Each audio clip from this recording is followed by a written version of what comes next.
rook en drink.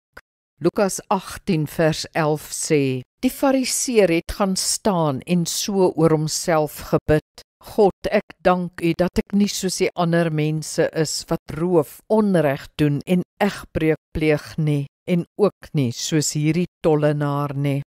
Iemand wat rook en drink is vir sommige Christene 'n term wat dui op 'n wêreldling, 'n vleeslike Christen of sommer 'n sondaar. Sê die Bybel nie, ons moet elke vorm van kwaad vermy nie?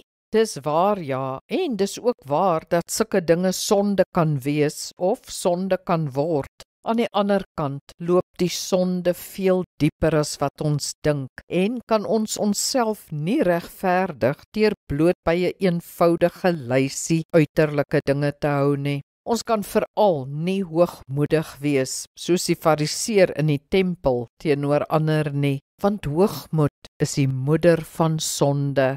Terwyl ons nou hierdie sake van nader sal bespreek, is dit belangrik om nederig te bly. Laat ons, soos die tollenaar in die tempel, bewus bly van ons eie sonde. Nederigheid is die moeder van heiligheid.